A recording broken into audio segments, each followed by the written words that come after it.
knows how you come across somebody once in a while you shouldn't have messed with? That's me. I am not an African American. You're an Oreo cookie. White in the inside and black on the outside. I don't have an afro. I have an Amerifro. Talking that idiotic stuff you talk about, I would slap you. Go ahead. Make my day. Black as the ace of spades, but 100% American. Heard around the world by everybody and their mama. The Jesse Lee Peterson Radio Show. Uniting the races with truth instead of dividing them with lies. We're also rebuilding the family by rebuilding the man. Welcome to the second hour of the show. I am Jesse Lee Peterson. I received an email from a man by the name of Rippin Richie. Rippin Richie. And he is a guy who sent me this email last month, and I thought it was a powerful testimony about how he realized that he had been living with fear. And most, probably all, I would venture to say nearly all, 99.999, but not all, 99.999%, but not all, people live with fear. And in most cases, they don't know it. They really don't realize that they live with fear. Or they have been told or think for whatever reason that fear is good. Oh, you have fear, that's a good thing. It's not true, folks. But Rippin Richie sent me an email about that. And I invited him on in hopes that by Richie telling his story on the show, it will help others. Because I have to tell you, folks, you're never going to know what it's like to really live until you overcome fear. When you have fear, you're separated from God. And Christ came and restored everything so that you should overcome fear. And I'm going to have Rippin Richie tell you about himself, a little bit about his background. And Rippin Richie is not his real name. Richie, welcome to the show, sir. Hey, Jesse, it's good to be here. All right, thank you so much for coming on. Why are you, this Rippin Richie, what is that? Why are you using a cover-up name?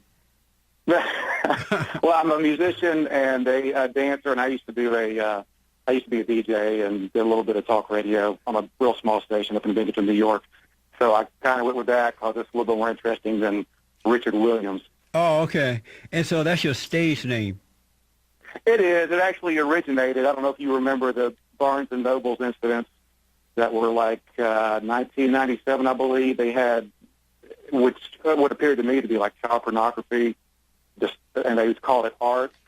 And yeah. some of us made a fuss by tearing up some of those books in order to get the cops involved and all that. So that's actually where I got the name.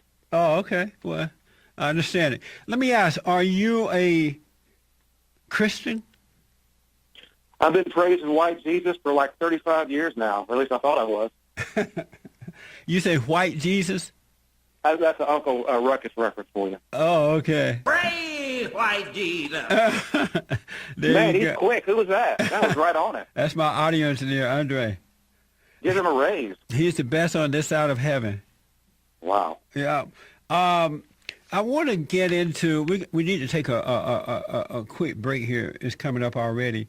But I want to get into this email. I thought it was so, it was very powerful. It helped me.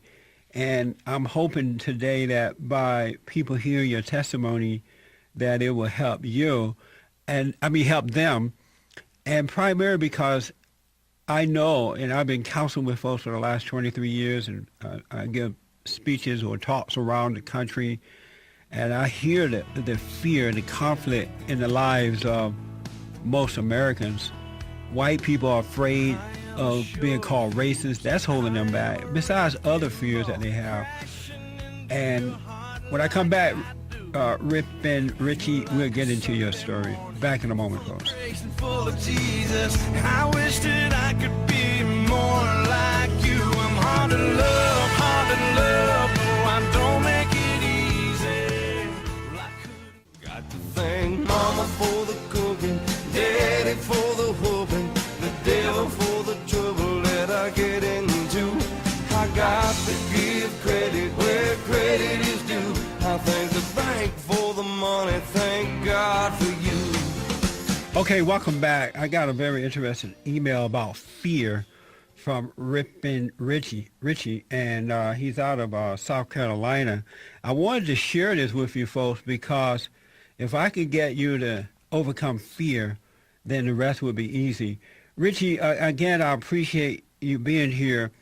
In your email, you say, and then we'll get to how you were able to overcome this fear, but you say a few months ago, it looked like I might lose my primary job.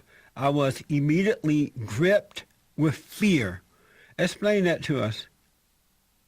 Well, I think most people have been there where some traumatic happens or you think it's going to happen, and you have this feeling in your stomach, and you can't really think about anything else, and you have trouble sleeping and all that. Yeah. And I knew that fear on that level was wrong. I was very aware of that, and so I prayed about it and tried not to be in fear. But as I started really analyzing things more closely, I started seeing fear in like every area of my life, and even I kind of sensed like an undertone of fear that I was just living in that I thought was just normal life. And give us an example of the undertone fear that you had, but didn't realize it was abnormal to have that. I guess when I realized what fear was, that it was a lack of acceptance. And I would try to get in this frame of mind where I'm accepting anything and everything and not trying to control things. And when you get in that zone, then the fear is gone, and then you realize that where you were at before that was just fear. That's a very good way of putting it, too. Instead of accepting everything, you were fighting against that, but you didn't realize that you were fighting against it due to fear. You thought it was the right thing to do. Right, and as I really closely analyzed it, I realized that I felt this obligation to be fearful, and I was it's like I was reaching out and latching on to fear because I felt like I needed to, like that was just the way things needed to be. When I really looked at it real closely, under the surface is how it appeared to me. You talked about this gripping fear that you felt when you thought when you were going to lose your job. It's amazing, too, Rich, when you get into that kind of fear, it's hard to, it feels like you're going to die. Like the world has ended. It completely consumes your mind, body, and soul. Yeah, and it's hard to really operate like that. And I think it's closely related to anger and depression. And you start seeing how all this stuff ties together, and fear, bottom line, is lack of faith. Yeah. And I've been quoting your line from the radio show recently where you said if you have one iota of a fear, you don't know God. Right. And I'm starting to really see that. I mean, if we really trust God, how could we fear? As a matter of fact, if you do trust him and you truly believe in him, there's no such thing as fear. You're not even acquainted with fear anymore. You say that you were immediately gripped with fear, but I knew that fear was wrong, and so I prayed against it. Explain, how did you pray against fear? I would quote scripture that God has not given us a spirit of fear, and for the love, power, to sound mind. And I would just say I refuse to have fear, and I choose to have faith and have trust in God. And then I started realizing that I had fear about like every other thing, not just the big things like that. Because normally I wouldn't be considered a fearful person. Yeah. I've never been afraid to tell the truth, and and obviously from where I got my nickname, I'm not afraid to make a stand. And when I lived in the ghetto, I ran drug dealers off my block. So I wouldn't be thought of as a fearful person. Yeah, the average person that know you would not think that you had fear. Yeah, they'd have no idea. They would probably think I was the most fearless person there. But the thing is, I would just do stuff in spite of my fear. But that's not the same as really knowing God and not having fear. That's a very good point. A lot of people have been told, well, do it anyway, even if you do have fear, just do it. But that doesn't help you get rid or overcome fear. Yeah, I mean, it seems courageous to me to do that, but at least I used to think that. Now I'm rethinking everything, so I don't know. I remember hearing people teach others, well, some people are afraid to get up and do a public speech or something like that, whatever it may be. And someone said, you know what, get up and do it anyway. No matter that you have fear, just do it anyway. And that's how you overcome it. But you really don't overcome fear. You just feel better about that situation, but you still have fear. It doesn't get rid of the spirit of fear inside of you. Fear is something that is based on something that does not exist, because once the thing is actually there, it's not fear anymore. It's some other, it could be some other type of thing, but it's not fear. Right. So fear actually is over stuff that doesn't even exist. Amen to that. Another thing you said that once you realized that you had this fear, God allowed you to see that it was in every area of your life. It wasn't just about this one thing. It was about everything.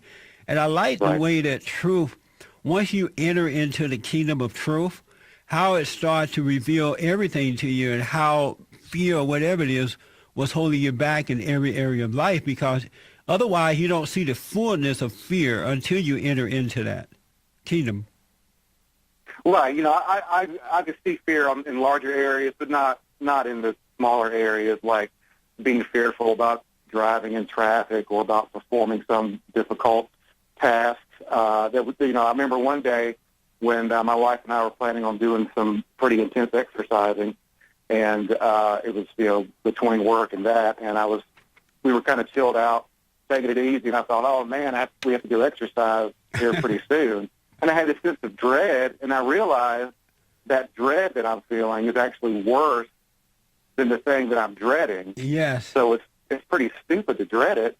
So I just stopped dreading it, and then I just went and did it. And then I realized that a good exercise for me was to, when I'm doing these intense exercises, to not have that stress in my brain, but just to carry out, just do the function. Yes. Just let my body do the work, and not have my brain tied into it and have that, that exertion and that stress and all that. And that became a good exercise for me as well. Oh, I love it. I love that, man. You say that when driving, I would actually be worried that the light would turn yellow and I wouldn't know whether to go or stop. Right. Yeah, it's little things like that. And then of course, and then worry about what people think of you and I think that, just stupid stuff. Yeah, I think, now I could be wrong, so I may come back and change my mind on this, but I think to worry, and you do right about, you worry about what people think of you. I think to worry about what someone else think of you is the worst fear that a person can have. I personally believe that. Now, there may be other worse fears, I guess, but to worry about what others think holds you back in life completely, I think. Right. And I was where I didn't care if people thought that I was, Christian or libertarian or anything that I'm proud of, because that is what I am. But if they misunderstood me, then I would feel like, oh, I have to straighten them out, when really I don't. I know people who worry about what others think if they're corrected in the public, or if they maybe not dress right or look right. It's like that kind of fear just hold them back. I've never seen anything like that. Yeah, one time when I was driving and thinking about these things, I kind of got this mental image that we're trying to go through life, and we've got all these like ropes connecting us to other people and other things, and we're pulling against all these ropes attached to us. And then when you when you lose fear, you just clip on all those ropes, and you're free from everything that's restraining you. That's right. Rich, let me take a quick break. We'll come back and pick up on this. 888-77-53773. Oh, what a feeling, it must be love. You're gonna miss this. You're gonna want this back. You're gonna wish these days hadn't gone by so fast. These are some good times, so take a good look around.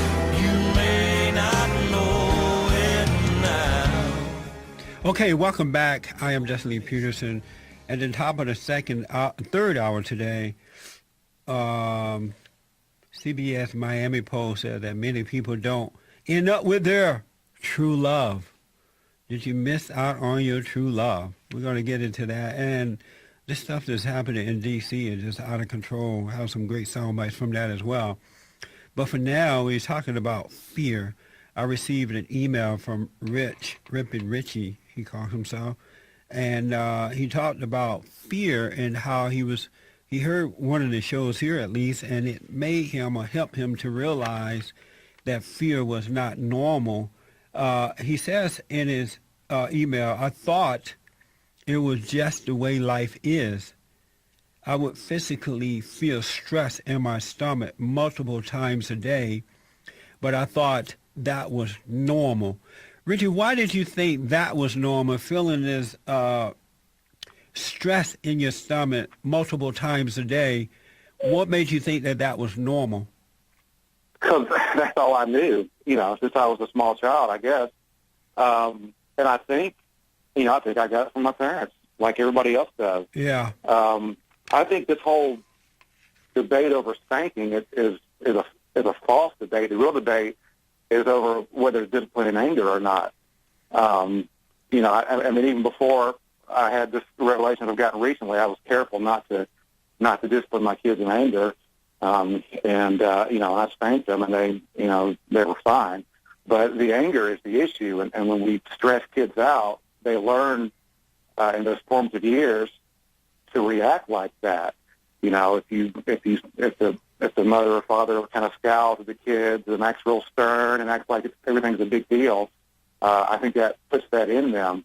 I recently was a friend of ours has an autistic son who's 12, and I took him out to eat somewhere, and I was thinking, at some point he's probably going to spill something, and I need to react the right way. Yeah. And sure enough, he spilled his drink a little bit, and I just kind of smiled and kind of chuckled about it and said, "Uh-oh, watch out for that." And he smiled real big and laughed because, I put him at ease about it. It doesn't mean he's going to go off and do it again. Right. But I wasn't putting that stress into his life and teaching him to react with stress. You're absolutely right. That fear starts with the parents first. Most of the time, it starts at home. That's why, as adults, I don't know if you've noticed this or not, but most men and women, as adults, and this is in all races, I believe, most men and women fear their mothers more than they fear God. They would say whatever they want to God, but they wouldn't to their mothers because she has caused them to develop fear in the way that she dealt with them while growing up. Well, with me, I didn't really have a fear of my mother like that, I don't think, unless I'm not seeing it, which is possible. Like I said, I'm rethinking everything. But my stepfather was pretty strict, and I think it was him that I really feared. But I probably subconsciously resented my mother for allowing him into the picture. Yes, sir. I imagine. One of the ways to know that you fear your mothers or grandmothers is that you won't really speak the truth to them about what they did wrong or the type of people that they are unless you're angry. Now, when some people are angry, they can say whatever they want to them, but if they're not angry, they are afraid to speak the truth, and they use excuses like, oh, I may hurt her feelings, or I don't know how she's going to react, or she's my mother, she raised me, I don't have a right to be honest with her. And that is all due to fear. but they don't see that it is fear that has been instilled in them by their mothers or grandmothers, and that's why they make up excuses about it. But with the father, they'll say whatever they want to their fathers because they have been taught not to respect him anyway. Yeah, especially in today's culture. Yeah, but they are afraid. I have not met, well, I'm sure I've met some, but most men and women have this fear toward their mothers. And that fear, and in some cases the fathers too, but it comes from the way the parents discipline their children. They don't discipline their children with love. They discipline their children with anger, which causes the kids to hate them. And once you start hating your parents, then you fall into fear as well. Right. You write that. Yeah, I totally agree. You write that after meditating on these things and praying, I was able to completely. Oh, let me tell you this. I love the way you use the word. I realize. Once you really start praying and you start realizing things, and that realization is from God, because God reveals things to us, and most people does not live by revelation anymore. They live by intellectual knowledge of the mind. And that's why they're not going free, because they're not living a life of awareness, of realization. Yeah, and that's another thing that you said that I had been thinking before I heard you say it, that when we have all these thoughts in our head and all this fear, we're so clogged up, how can we really hear from God? Right. Because all this stuff's in the way. And then you said a similar thing, and after I realized that. So, yeah, to me, it was pretty amazing that I was, and I was familiar with you for, years back, but I hadn't heard, I just listened to you talk about politics. I didn't listen to much of your preaching stuff about these kinds of issues. And so for me to start, learning this stuff and then to hear you and Andre talking about it on the radio, I was just blown away. I'm like, wow, this is like the same stuff that I feel like I'm starting to understand. And when you talked about how we're living beings, and, I had, when I started coming loose with fear, I kind of felt like I was in a different world, or like it was a virtual reality world or something. It was really a strange feeling. And I don't know, have you had any experiences that kind of seem really weird like that? I know exactly what you're talking about. 25 years ago, when God allowed me to see what we're talking about now, it was as though I entered into a different world. And it was a feeling that I don't remember ever having before. I want to use the word freedom, but it seems to go beyond the word freedom. It was right. It's a different world, and God has caused me to mature in that world, and it feels like the kingdom of heaven on earth. I can hardly explain it. Yeah, I feel the same way. I mean, it's an amazing thing. I mean, I'm trying to get there more and more. I'm not totally there, and then I guess I have to be careful that I don't stress about that either. Absolutely, you can't make it happen. Here's what you should not do. Do not say, I have to get it more and more. Do not say, I'm not totally there. All you have to do now is live it. Just live by revelation, and you are there. You're home completely, and the only thing is you're not growing up as a kid being back home. Let me take a quick break, Rich. We'll finish this in the segment. 888-7753-773. I love this, folks. One person can see I've done my job. Back in a moment.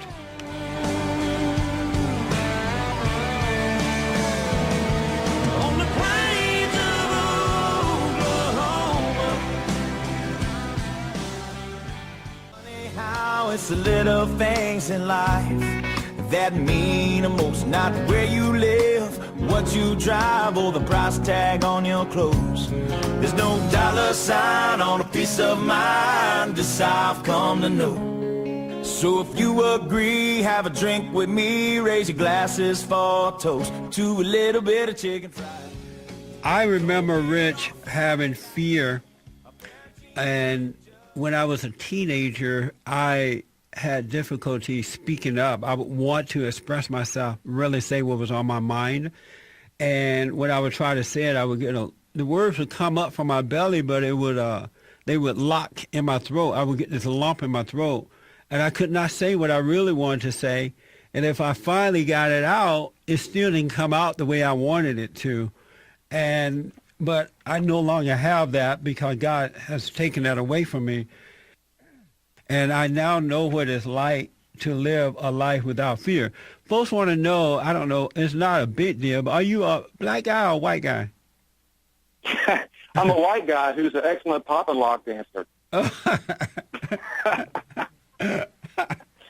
I know you sound white, but apparently you look black on the internet or somewhere. They saw you. Oh, really? Yeah. Okay. Well, I've got my hair cut about like yours. Oh. My hair. When I got into my late 30s, my hair threatened to quit, and I said, "You can't quit because you're fired." And I just shaved it off. There you go. So you have an Amerifro and not an Afro. Yeah. Yeah, that's right. They usually all the way bald, except when I'm too lazy to trim it down like that. Yeah. But yeah, my website, if you want to give it out, that's fine. Yeah. Popandlock.com. I'm sorry, what is it? It's popandlock.com. It's like the dance form, Pop and Lock. Oh, okay. TOPANDLOCK.com.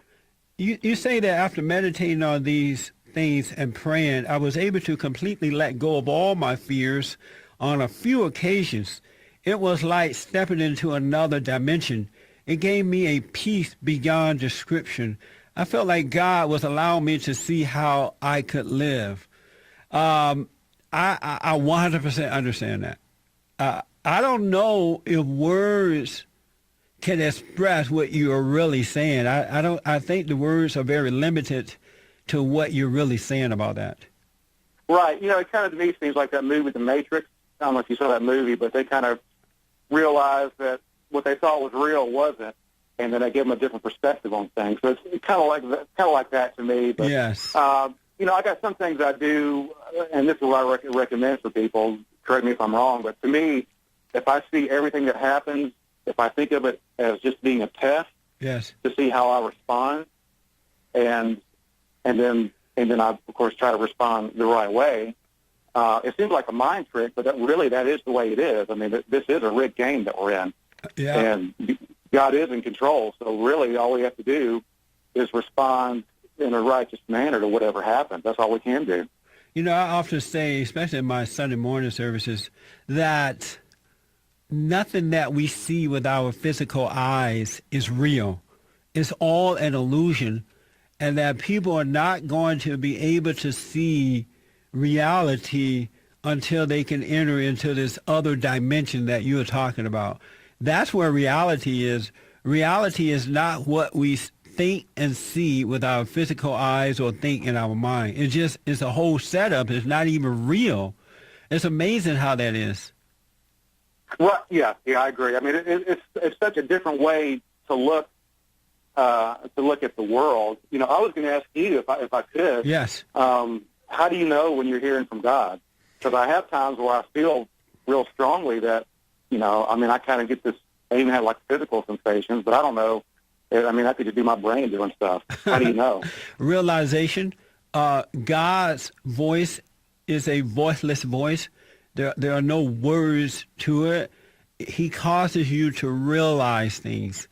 It's like he just reminds you of something that you have always known, and you're like, oh yeah, that makes sense. It's that type of knowing. I am growing and learning and listening to the realization that's in me. The same way that Adam communicated with the Father before Adam caved by giving it to Eve and became aware of good and started listening to the voices in his head. There's a realization in us. There's a way of knowing the truth without knowing how we know, but we just know that we know. Right. Yeah, that makes sense. I mean, yeah, when you're really in that place where you have that peace, the things just seem to happen smoothly. There's not like you talk about the conflict. Right. You just know. You just see and you do. And there are no second thoughts about it, no questions about it. You just do it. You say that one time when listening to the JRP radio show, I heard the engineer talk about not listening to his thoughts. And I felt like I was completely understanding what he meant. And the reason, Rick, that you were able to understand that is because that same spirit that was guiding us in that conversation dwells in you too, and he just confirmed what we were talking about. But it's always been with you. Right, and I wondered, why did I start getting this revelation on my own when I've been already listening to your radio show, just hadn't heard these parts of it. Yeah. But I didn't listen that often, instead of me just getting it from you. And I feel like if I got it from somebody else, I'd be too skeptical. I'd be analyzing it. I'd be thinking, is this a cult or something? I think I'm so stubborn that God had to show me himself that this is legit. Now that I know that, then I can, I can get teaching from other people who have the same beliefs. That's right. The only thing that we were doing is witnessing to something that's already in all of us, and then that witness, which is the Holy Spirit inside of you, confirmed that what we were saying is true. He allowed you to see that it was true. It wasn't me or Andre who made you see it. It was just the witness caused you to see it. We were just testifying about the truth. And we have to be careful that we testify in faith, because I had a friend of mine who was having some serious issues, and so I'm talking to him, and I'm thinking, what can I say to this guy? I got to let him see the truth and all that. And I realized that I was really pretty much just trying to work for it instead of just having faith for it to happen. And I was guilty of doing what I was trying to tell him not to do. Absolutely. You can't make anyone see the truth. You shouldn't go out trying to force anyone to see the truth. You just be a witness to it. You just do what you heard Andre and I doing, and that would do the job for you. There's nothing you can do. Yeah, I was trying to think of stuff to say to him. Right. When really, I shouldn't be trying to think of stuff. Because if I need to say something, the Holy Spirit will give it to me. Absolutely. 100%. Wow. I gotta take a break. When I come back, I want you to give out your website again, and I thank you for this, man. Back in a moment. Go downtown and have a beer. I'm tired of just sitting here.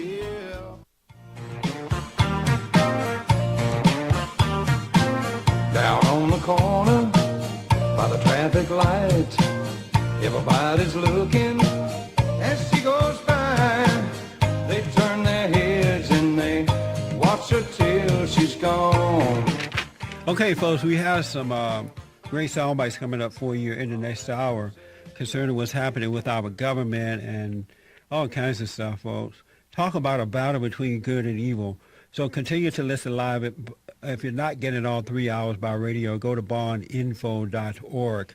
I want to just wind up with Rich here. Rich, we have about 2 minutes left. That's bad. I want to just go quickly through this. You say that,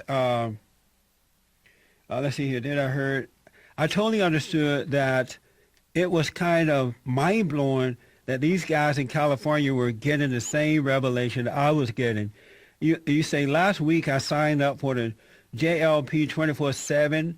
Thank you for that, Rich. So are you seeing me right now? Yeah, well, I'm seeing you about 7 seconds behind. Oh, good, man. And then you say, and ordered some other stuff. I listened to the CD.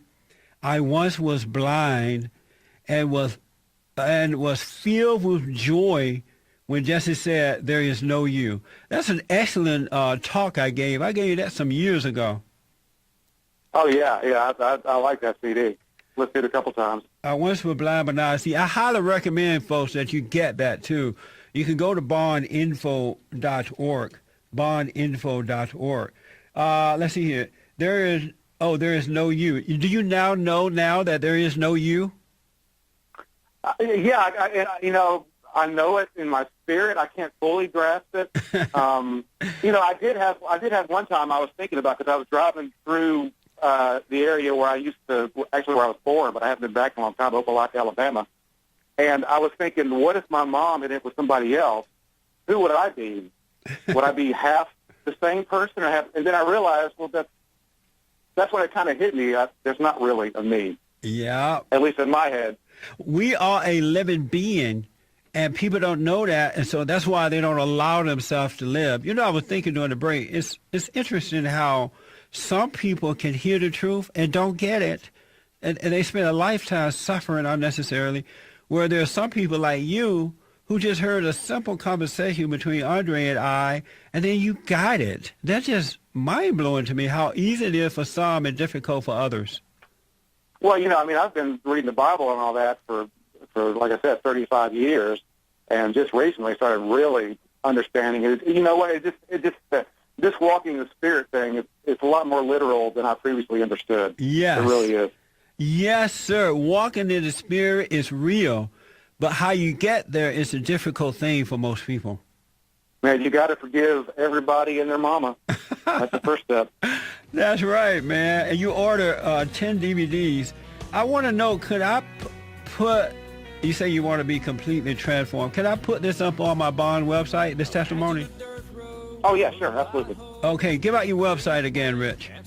It is popandlock.com, popandlock.com. Rich, I appreciate this. I have a gift, a present I'm going to send you. I'll put in the mail today. Awesome, I appreciate that. All right, buddy.